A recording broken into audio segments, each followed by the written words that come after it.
오늘도 여전히 춥습니다. 며칠째 한파가 계속되고 있고 좀 많이 움츠러드는 그런 때인 것 같습니다. 겨울다운 겨울이 온 것 같기도 하고요. 이 시기에 주님이 주시는 사랑으로 또 평강으로 이겨가실 수 있기를 간절히 바랍니다. 오늘 읽은 말씀 매우 긴 말씀입니다. 또 우리가 잘 알고 있는 말씀인데요. 한 바리새인이 예수님을 집으로 초대해서 이야기를 나누면서 또 예수님께서 특유의 어떤 가르침을 주시고 계시는데요. 두 사람이 등장하고 있죠. 한 사람은 시몬이라는 사람, 사회적 지위도 있고 종교적 결백함, 또 열심히 있는 바리새인입니다. 또 한 사람은 이름이 나오지 않고 있습니다. 한 여자인데 이 사람은 죄를 지은 사람이라고 되어 있습니다. 아마도 실제로 죄를 짓기도 많이 했겠지만은 그 당시 이제 공동체 사람들, 마을 사람들한테 손가락질을 받고 또 이렇게 함께 하기는 어려운 그런 사람으로 분류된 여자가 아닐까 싶습니다. 이 두 사람, 시몬과 여인 두 사람이 모두 예수님을 만났습니다. 그렇지만은 이 두 사람이 예수님을 대하는 태도는 사뭇 대조적이고 많이 차이가 납니다. 결론부터 말씀드리면은 시몬이라는 사람은 참 자기의 모습으로 예수님을 만났다기보다는 거짓 자아의 모습으로 예수님을 만나지 않았을까. 반면에 이 여인은 예수님을 만나는 데 있어서 참 자기의 또 솔직하면서도 있는 그대로의 모습으로 또 예수님께서 인정하실 수 있는 모습으로 그렇게 예수님을 만난 것 같습니다. 먼저 시몬이라는 사람을 한번 보겠습니다. 이 사람은 예수님을 집으로 초대했잖아요. 누가 강요한 것은 아닌 것 같고 자기가 자발적으로 예수님을 초대했는데 이상한 점이 있습니다. 이 시몬이라는 사람도 유대인이고 예수님도 유대인이고 또 말씀해 보니까 이 시몬과 예수님 또 여인뿐만 아니라 몇 사람들이 예수님의 거하시는 그 식탁이 있는 곳으로 들어왔는데 다 유대인인데 유대인의 관습을 바리새인이 잘 지키지 않고 있습니다. 당시 유대인들은 샌들을 신고 포장되지 않은 먼지투성이 길을 걸어 다녔습니다.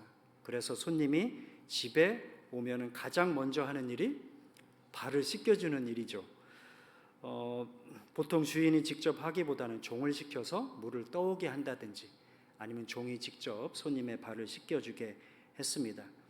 아마도 이제 당신이 이제 하루 동안 걸어서 온 수고를 내가 압니다. 이제 우리 집에 오셨으니까 안식을 누리십시오 하는 배려의 표시였던 것 같습니다. 그런데 시몬은 유대인의 기본적인 관습인 이것도 하지 않았습니다. 예수님에게 발 씻을 물을 주지 않았습니다. 또 관례적으로 주인은 문 앞에서 손님을 맞이할 때 뺨이나 어깨에다가 이렇게 입맞춤을 했습니다. 입맞춤을 한다는 것은 인사인데 일종의 당신과 내가 친구입니다. 우리가 평화의 관계, 샬롬의 관계가 있다는 어떤 표시를 해주는 것이라고 볼 수 있겠는데 시몬은 예수님께 입도 맞추지 않았다고 되어 있습니다. 그리고 비싼 향유가 아니더라도 일반적으로 올리브 기름, 우리도 집에서 올리브 기름 쓰시죠. 그것을 머리에 이렇게 살짝 발라주면서 하루 동안 뜨거운 태양 아래 지친 손님의 피부를 진정시켜주고 머리도 단정하게 해주면서 말하자면 손님을 이렇게 존중하면서 예의를 갖추는 그런 행위라고 할 수 있습니다. 그렇지만 시몬은 이러한 기본적인 예의도 갖추지 않았습니다. 좀 이상한 일이죠. 사람을 초대했고 또 분명히 예수님이라는 이 인물에 대해서 호기심이 있었고 보통 바리새인과는 조금 다른 차원의 예수님에게로 마음이 기울어져 있다고 볼 수 있는데 왜 적합한 예의를 갖추지 않은 걸까요? 아마도 이 시몬이라는 사람이 당시에 이제 사람들의 이목을 끌고 있던 젊은 랍비인 예수에게 지적인 호기심이 있었을 것이고 또 대접을 하고 싶은 마음이 없지는 않았지만은 사람들의 눈치를 좀 보지 않았을까? 시몬이 마음에서 예수님을 향해서 가고 있기는 하지만은 시몬과 예수님 사이에 조금 거리를 아직은 유지하고 싶었던 게 아닐까 그렇게 추정할 수 있습니다. 시몬이 예수님을 자기 집으로 초대해서 식탁 공동체, 함께 음식을 나누는 그런 친밀함으로 초대는 했지만은 어떻게 보면은 자기 삶의 주도권을 예수님에게 넘겨줄 생각은 없었던 것 같습니다. 시몬이 예수님을 초대는 하긴 했지만은 마음 깊이 예수님을 모셔드리지는 않은 채로 어느 정도의 그냥 거리를 유지하고자 했습니다. 우리 신앙생활도 종종 시몬의 자리에서 멈출 때가 있지 않나 생각해 봅니다. 어떤 성도님은 솔직하게 이렇게 고백을 하는 걸 들었습니다. 목사님, 저는 예수님을 믿고 또 사랑하기도 합니다. 하지만 그분이 내 삶에 어디까지 간섭하게 할지는 내가 정하고 싶습니다. 이것이 바로 시몬의 마음이 아닐까 싶습니다. 우리가 예배도 드리고 또 교회 봉사도 하고 내 나름대로 정해놓은 선한 일도 하긴 하지만은 정작 어떤 본질적인 문제에 있어서 또는 정말로 내 마음 깊숙한 곳에 예수님을 모셔들여 가지고 결정해야 되는 문제가 있을 때, 내 자존심이 걸린 문제라든지 나의 어떤 큰 재산의 사용처라든지 나의 자녀의 진로라든지 또는 그런 경우에 뭔가의 깊은 차원의 결정이 필요할 때는 조금 주님과 거리를 두면서 내 생각을 조금 내세우고 계획과 어떤 관점에 따라서 이렇게 하려고 하는 그런 경향이 있지 않나. 때로는 마음으로는 원하긴 해도 예수님과 좀 더 친밀하게 하면서 예수님을 내 삶에 좀 더 깊이 들여오고는 싶지만 내가 속해 있는 공동체가 이 사회 구조 안에서 왠지 그렇게 하면은 조금 체면이 상할 것 같고 그렇게 하면은 공동체에서 조금 따돌림을 받을 것 같고 하는 그런 두려움이 발생해서 거리를 유지하기도 합니다.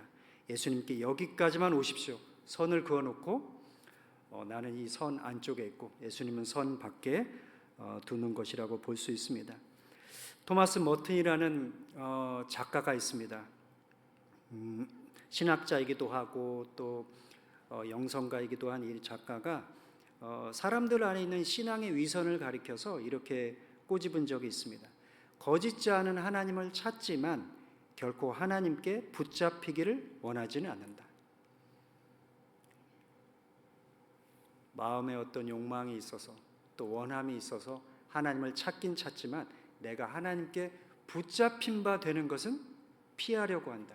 그것이 거짓자를 가진 신앙인의 특징이다 이렇게 지적합니다. 여러분 한번 생각해 보십시오. 나는 과연 예수님을 내 삶에 내 마음에 얼마나 모셔드리고 있는가. 진심으로 깊이 모셔드리면서 예수님에 의해서 기꺼이 내가 영향을 받을 준비를 하고 있는가. 아니면 일정한 거리를 둔 채 나 자신의 틀을 고집하고 있는가. 반면에 이 시몬과는 달리 이 여인은 식탁 뒤편으로 숨어 들어왔습니다. 그리고 예수님의 발 근처에 이렇게 딱 있으면서 말씀해 보니까 와서 그냥 울었습니다. 울었는데 이 울었다는 게 어떤 정도의 울음일까? 그냥 집에 들어와서 예수님을 보고 그냥 살며시 이렇게 울은 감정이 약간 이렇게 그냥 이렇게 동요되는 그런 정도의 울음이 아닌 것 같습니다. 왜냐하면은 눈물을 너무 많이 흘려가지고 그 눈물로 예수님의 발을 씻기는 것처럼 그런 모양이 된 것으로 이 오늘 복음서를 기록한 작가가 그렇게 쓰고 있거든요. 이 여인은 예수님을 관찰하거나 또 분석하러 온 것도 아니고 집에 들어오면서부터 뭔가 소구름이 터져 나온 것입니다. 속에서부터 터져 나오는 오열, 그것이 오늘 말씀에 기록되어 있는 이 여인의 눈물입니다. 여러분도 그런 경험이 있으시죠? 원하지 않았는데 또는 계획하지는 않았는데 어떤 상황에서 소구름이 깊이 터져 나오는 순간, 그런 순간이라고 하면 아마도 우리가 현상적으로 보면은 더 이상 나 자신을 방어할 필요가 없을 때, 내가 뭔가를 선을 긋고 해가지고 또 경계를 세우고 벽을 세워서 그렇게 살아오던 삶이 더 이상은 유효하지 않다, 가능하지 않게 될 때, 그 선과 경계와 벽을 허물 만큼 내 삶에 어떤 간절함이 있을 때 우리가 속울음을 터뜨리게 됩니다. 속울음을 터뜨리고 또 나 자신을 방어하지 않는다는 것은 나의 상황을 굳이 이런저런 말로 설명하거나 변명할 필요가 없는 상황이라는 걸 또 말해줍니다. 예수님이 계신 곳에 이 여인이 와가지고 그렇게 울었다는 것은 예수님에게 무엇을 자신에 관해서 자세하게 설명하거나 내가 왜 이런 죄를 짓게 됐는지, 내가 어떻게 하다가 이렇게 사람들에게 죄인이라고 규정될 수밖에 없었는지를 자세하게 설명할 그런 필요를 느끼지 않는 것입니다. 그런 것 없이 그냥 예수님의 현존 가운데서 자기 자신의 자아가 무너지는 것입니다. 어떤 집사님에 관한 이야기를 들었습니다. 서울의 유명한 중학교의 교감을 거쳐서 교장을 하고 은퇴한 분입니다. 교감도 하시고 또 교장도 하셨으니까 얼마나 성실하게 사셨겠어요. 또 가정에서는 집에서는 완벽한 어머니로서 또 자녀들도 잘 양육해서 자식 농사 성공했고 헌신적으로 남편을 돌보고 또 실수 없는 직장으로 살기 위해서 자신을 굉장히 다스려온 그런 분이었습니다. 그렇기 때문에 그만한 성과 또 성취를 맛보면서 인생의 재미를 즐겼습니다. 근데 어느 날 예배 중에 찬송을 듣다가 이분이 그 오랜 신앙생활 중에 처음으로 갑자기 통곡을 하기 시작했습니다. 아마도 이 집사님께서는 자기 가족이나 다른 사람들한테 얘기하기 어려운 자신만의 어떤 힘듦이 있었는데 그것을 오랫동안 축적하고 있었던 것 같습니다. 예배 중에 찬송을 들으고 또 다른 사람이 하는 자기도 부르면서 함께 부르니까 찬송이 귀에 이렇게 또 들리지 않습니까? 자신의 입에서 나오는 찬송 소리는 줄어들고 들리는 소리가 점점 커지는 가운데 갑자기 마치 오늘 말씀에 나오는 그 여인처럼 통곡을 하기 시작했습니다. 예배가 끝난 후에 그녀가 그 교회 목사님에게 이렇게 말을 했다고 합니다. 목사님, 제가 평생 처음으로 하나님 앞에서 제가 괜찮은 척 하지 않아도 된다는 것을 느꼈습니다. 괜찮은 척 하지 않아도 된다는 것을 느끼면서 동시에 자기 안에서 자기가 겪고 있었던 오랫동안 생각해오던 그 문제가 떠오르고 갑자기 자신이 그 문제를 갖고서 이렇게 오랜 세월을 버티고 있었다는 것이 불쌍하게 여겨지기도 하고, 그러나 또한 찬송 소리가 자기를 너무 위로해서 눈물을 흘릴 수밖에 없었습니다. 그리고 자기가 그렇게 눈물을 흘리면서 굉장히 큰 해방감을 느꼈습니다. 이렇게 고백을 했습니다. 이분의 이 예배 중의 경험이나 아니면은 예수님을 찾아온 이 여인이 예수님을 보자마자 예수님의 현존 가운데서 통곡하게 된 것은 아마 이와 같은 차원이 아닐까. 도덕적으로 뭘 잘못했다라는 차원에서 눈물이 나는 것도 아니고요. 아마도 우리가 말로 풀어보면은 이렇게 될 수 있을 것 같아요. 주님, 더 이상 저 자신을 지킬 힘이 없습니다. 저는 무너졌습니다. 그렇게 속에서 깊이 외치는 이른바 존재의 자아의 붕괴 선언이 아닐까 싶습니다. 프랑스의 여성 철학자 시몬 르 베유라는 사람이 이런 말을 했습니다. 하나님의 은총은 우리의 강한 의지를 뚫고 오는 것이 아니라 우리의 자아가 처참하게 무너진 그 빈자리에서 비로소 내려앉는다. 하나님의 은총이라는 것이 우리의 자아가 무너진 그 순간에 아무것도 없는 그 빈자리에 하나님의 은총이 내려온다는 말씀입니다. 여러분, 가만히 생각해 보면 이 자아라는 거, 내가 나라고 생각하는 그 나라는 것이 하나의 관념이지 않습니까? 나라는 그 생각, 그 자아 자체가 거짓되고 허망한 것이다, 그렇게 볼 수 있습니다.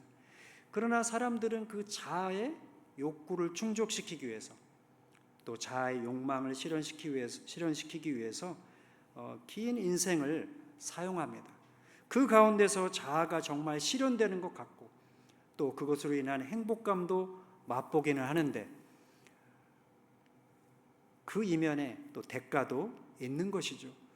자아의 욕망을 실현하고 자아를 실현하면서 사는 것 같은 그 삶의 이면의 대가에서는 뭔가를 잃어버리는 것이 있는 것입니다. 그것을 우리가 참 자기라고도 표현할 수 있고 하나님의 사랑이라고 표현할 수도 있고 진리라고도 표현할 수 있을 것입니다. 주님을 만날 때는 나 자신이 무너져야 됩니다. 예수님 앞에 나와서 우리가 기도할 때, 또 하나님 앞에 예배를 드릴 때, 또 어떤 영적인 대화 가운데서 주님께서 찾아오시고 성령께서 우리 마음을 만져주실 때는 내가 무너지는 순간이고 자아의 거짓된 관념이 사라지는 순간이고요. 그래서 진정으로 뭔가 깊은 차원에서 주님을 만나게 되는 사건입니다. 그 사건에서는 반드시 변화가 뒤따르게 됩니다.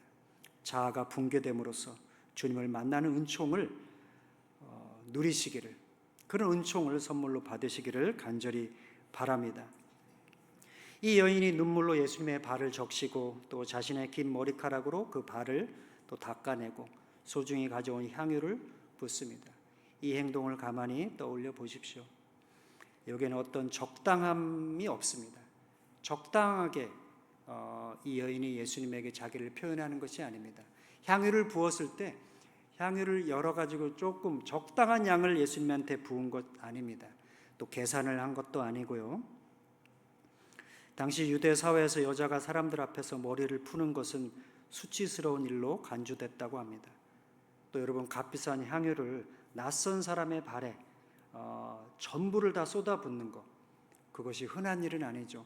어떻게 보면 그렇게까지 할 필요가 있을까? 그것은 좀 미친 짓이 아닐까? 너무 과잉이 아닐까? 그렇게 생각하기에 충분한 그런 일입니다.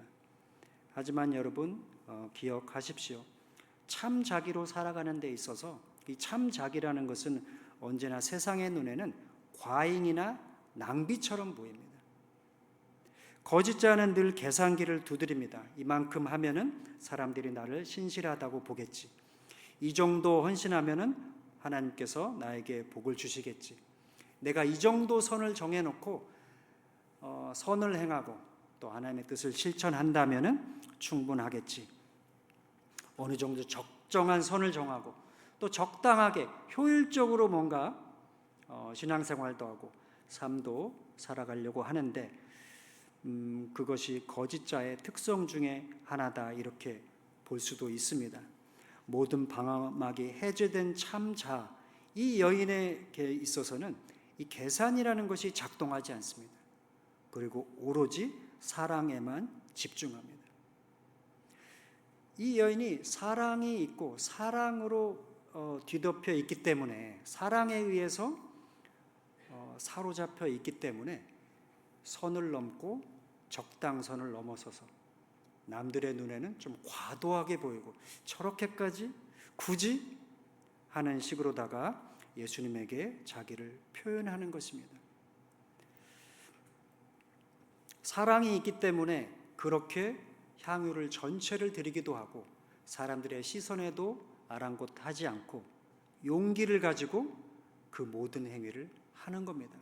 저 천한 여자가 죄를 많이 짓고 우리랑 같이 섞여서는, 좀 터치해서는 왠지 오염될 것 같은 그런 여자가 저런 행동을 하다니, 이런 것에 신경을 쓸 여절이 없는 거죠.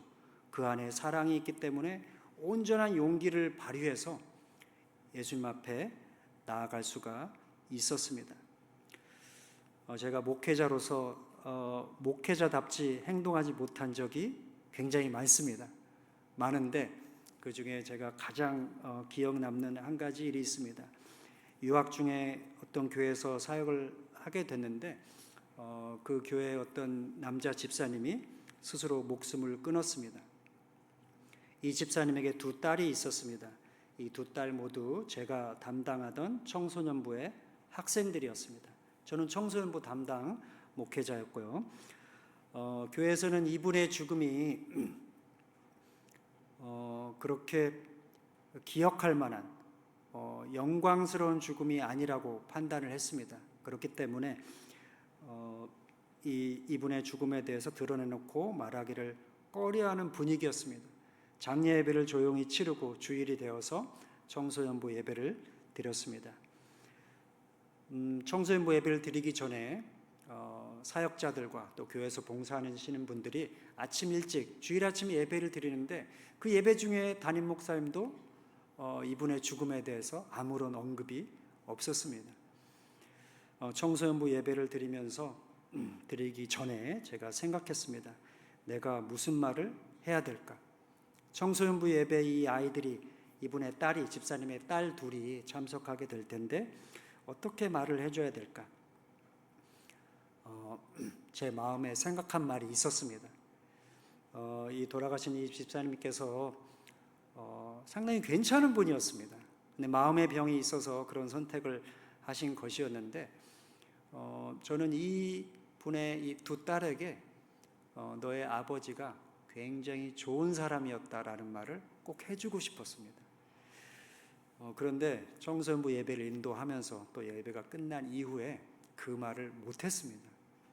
왜냐하면은 교회 분위기가 제가 생각이 되는 거예요. 교회 분위기는 담임 목사님부터 해서 이분의 죽음에 대해서 일절 말을 하지 않고 함구하면서 뭔가 부끄러운 죽음처럼 이렇게 간주를 하고 있는데 부교육자인 내가 그렇게 해도 될까? 또 과연 내가 그런 말을 했을 때 사람들이 어떤 반응을 할까? 이런저런 생각을 하다 보니까 처음에 있던 용기도 사라지더라고요. 나중에 제가 지나놓고 이렇게 한참이 지난 후에 가만히 성찰을 해보니 제 안에 사랑이 부족했던 것입니다. 돌아가신 분에 대한 사랑도 그렇고 이 두 자녀에 대한 사랑도 그렇지만 근본적으로 뭔가 사랑이 부족하다. 사랑이 부족하니까 용기도 부족하다. 용기가 부족하니까 당연히 목회자로서 해줘야 할 말도 하지 못하고 목회자로서 있어야 할 곳에 있지 못하고 그래서 그 두 그 자녀인 그 아이들과 간단한 인사만 나누고 제가 그냥 그 자리를 빨리 떠났던 기억이 떠올랐습니다. 말기암을 진단받고 죽음을 앞둔 한 분이 이렇게 고백했다고 합니다. 제가 왜 그렇게 평생 사랑한다는 말을 아끼며 살았는지 모르겠습니다. 그 말을 하기 전에 왜 그렇게 손익을 계산하고 남의 눈치를 보았는지 모르겠습니다. 그분이 이제 죽음이 코앞에 닥쳐서야 아마 깨달은 것 같습니다. 이제 더 이상 지켜야 할 체면도 없고 이를 자존심도 없어지게 되자 비로소 사랑이 보이기 시작하고 또 사랑을 잃어버린 자신의 모습도 보이고 잃을 것이 없어진 사람만이 어떻게 보면 온전한 사랑을 할 수 있다고도 볼 수 있습니다. 남의 눈치, 시선을 의식해서 어떤 진실함 또 진리 그것을 외면하지 않을 수 있는 사람은 뭔가 잃어버릴 게 없는 사람이고 온전히 하나님의 은혜에 사로잡힌 사람이라야 가능할 것입니다. 여러분, 사랑이 우리의 삶을 이끌어 가야 됩니다. 의무가 우리를 이끌어서는 안 되고요. 또 율법이 또는 율법적인 신앙이 우리를 이끌어 가서는 절대 안 됩니다. 성과라든지 소유라든지 다른 사람의 인정을 받는 것이라든지 다른 사람들의 눈밖에 나지 않고 공동체 안에서 조화롭게 살아가는 것도 중요하긴 하지만 그것이 우리의 삶을 주도적으로 이끌어가는 힘이 돼서는 안 됩니다. 성과를 얻어야만 우리가 인간으로서의 삶을 잘 살 수가 있는 것도 사실이고 소유도 마찬가지고 사람들의 인정도 마찬가지이지만은 더 근본적으로는 우리가 사랑에 이끌려 살아야 합니다. 사랑이 있는 곳으로 가야 됩니다. 사랑이 없는 곳에 너무 오래 머물러서는 안 되고요. 내가 선택한 어떤 곳이 사랑이 없고 사랑이 없음이 너무 오래 지속되고 있다. 그러면 과감히 그 자리를 떠나야 맞습니다. 사랑이 이끄는 곳에 나를 던질 수가 있어야 되고요. 사랑이 이끄는 곳에 나를 던지게 된 그런 용기가 사랑이신 하나님, 또 사랑이신 예수 그리스도로부터 오게 될 줄로 믿습니다. 우리의 가정도 사랑이 주도해야 되고요. 우리 교회도 사랑이 이끌어가야 되고요. 내가 머무는 이 곳도 사랑 중심으로 우리가 바꿔야 됩니다. 사랑이 무엇입니까? 사랑이 하나님입니다. 사랑이 예수님이고 사랑이 있는 곳에 성령 하나님이 계신 것입니다. 오늘 말씀에 보면은 반전이 한번 나타나고 있습니다. 40절에 있는데요. 예수님께서 이 모든 광경을 불편하게 지켜보던 집주인 시몬을 향해서 입을 열고 계십니다. 시몬, 그대에게 해줄 말이 있습니다. 오늘 우리가 읽은 이 말씀을 이 여인의 관점보다는 이 시몬의 관점으로, 또 시몬의 위치에 우리 자신을 좀 이렇게 놓고 말씀을 듣는 것도 좋을 것 같습니다. 예수님이 시몬에게 그대에게 해줄 말이 있습니다. 이렇게 말씀을 하십니다. 시몬이라는 사람이 부족한 사람이죠. 그렇죠? 거짓자가 참자기보다는 강한 사람입니다. 사람들 눈치 보면서 아직 예수님을 충분히 마음에 삶에 모셔드리지도 못하고 사랑보다는 율법에 의해서 이끌려가지고 좀 사는 그런 사람인데, 예수님께서 그런 시몬을 정죄하기보다는 이 시몬을 가르쳐 주시려고 하십니다.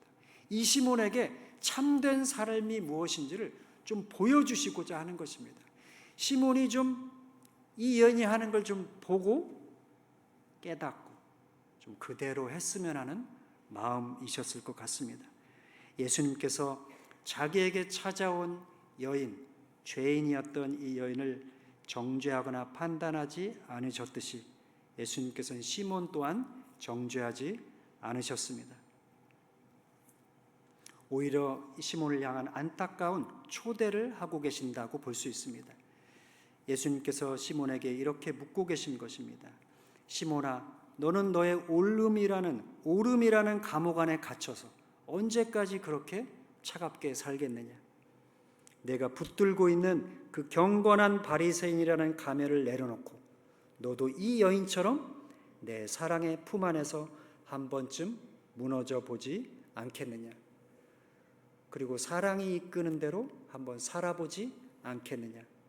이렇게 예수님께서 시몬을 초대하고 계십니다. 자크 엘룰이라는 신학자가 현대 기독교인들에게 매우 뼈아픈 말을 남겼습니다. 하나님께 가장 큰 죄는 도덕적으로 잘못 사는 것이 아니라 스스로 옳다고 확신하면서 거기에 빠져서 사는 것이다. 스스로 옳다고 확신하면서 거기에 빠져 사는 것이, 거기서도 쾌락이 발생합니다. 그렇게 살 때 즐거움이 있고, 거기서 그렇게 할 때 뭔가 내 삶이 안정되는 것 같고, 또 그런 것을 보장해 줄 수 있을 만한 어떤 이데올로기나 어떤 신학이나 또는 그런 사람들, 지도자들을 막 찾습니다. 그런데 종종 우리도 그렇게 살아가지만은 우리가 사는 이 땅에서의 삶을 가만히 들여다보십시오. 세계적으로 일어나고 있는 사건, 또 우리나라에서 일어나고 있는 것, 나의 삶의 주변에서, 우리 공동체 안에서, 내가 일하는 직장에서 벌어지는 좀 안 좋은 일들, 악에 대해서 한번 생각해 보십시오. 그 원천이 뭐겠습니까? 내가 옳다고 생각하면서 그 내가 옳다고 생각하는 거기에 빠져 있음, 자아에 갇혀 있기 때문에 악이라는 것이 발생합니다. 그리고 자아의 확신에 그렇게 빠져 있는 것 자체가 바로 악이라고 볼 수 있습니다. 진리 안에 거하는 것과 이렇게 자아에 빠져 있는 것이 어떤 차이가 있겠습니까? 그 차이는 아마 사랑이라고 말할 수 있을 것입니다. 믿음에 확신이 있어서, 확신이 있다면 사랑에 이끌려 사는 것이고, 사랑을 지향하면서 사랑이 이끄는 삶을 사는 것이고, 믿음의 확신인 것 같지만 사실은 자기 스스로 정한 그 확신에 빠져서 자아에 매몰돼서 살아간다면 그 안에는 사랑이 없을 것입니다. 그것이 기준이 되겠죠. 스스로 옳다고 믿고 거기에 깊이 빠져 있는 사람은 타인을 판단하느라 사랑할 시간이 없습니다. 시몬은 여인을 판단했고 예수님을 시험했습니다. 그는 자기 의라는 갑옷을 너무 단단히 입고 있어서 예수님이 바로 곁에 계셔도 그분의 사랑을 단 한 방울도 흡수하지 못했습니다. 반면에 여인은 자기 의가 전혀 없었기 때문에 예수님의 용서와 사랑을 스폰지처럼 온몸으로 빨아들였습니다. 예수님은 시몬에게 가르쳐주고 싶으셨습니다. 많이 용서받은 자가 많이 사랑한다. 이 말은 죄를 많이 지으라는 뜻이 아닐 것입니다. 자신이 얼마나 큰 사랑이 필요한 존재인지를 깨달아야 한다. 그리고 그렇게 깨달은 사람이야말로, 사랑의 은총을 경험한 사람이야말로 비로소 사랑의 길로 들어설 수 있다는 뜻일 것입니다. 이 여인이 예수님을 만나고 나서 이 선언을 예수님께 들었지만 사실 예수님을 찾아올 때 이 사람은 이미 자기가 모종의 용서를 경험했고 모종의 사랑이 충만했다고 볼 수 있습니다. 그렇기 때문에 예수님께 나와서 그렇게 눈물을 흘리고 또 눈물로 발을 씻고 자기 온 소유를 가지고 예수님에게 자기 사랑을 표현한 것이죠. 사랑하는 교회 여러분, 오늘 말씀은 단순히 2000년 전에 어느 여인의 감동적인 이야기를 들려주는 것은 아닙니다. 이 말씀은 오늘 우리가 각자 서 있는 자리를 정직하게 비추어 보라고 요청합니다. 우리는 예수를 내 삶의 주변부로 초대해놓고 여전히 안전한 거리를 유지하는 관찰자입니까? 우리는 헌금도 하고 봉사도 하고 하지만은 정작 사랑 앞에서는, 진실 앞에서는 계산기를 두드리는 합리적인 종교인은 아닙니까? 그분의 발치에 엎드려서 나의 자존심과 고집을 내려놓고 눈물을 쏟아본 적이 언제입니까? 예수님께서 우리에게 말씀하십니다. 시몬에게 하신 말처럼 그대에게 해줄 말이 있습니다. 이 말씀을 통해서 또 우리 자신을 성찰하면서 괜찮은 신앙인의 가면을 벗고 거짓자 대신에 사랑이 절실한 한 인간으로 사랑에 의해서 이끌리고 사랑을 지향하는 사랑이신 주님과 더불어 살아가는 삶으로 더욱 이동하시기를 간절히 기원합니다. 함께 기도하겠습니다.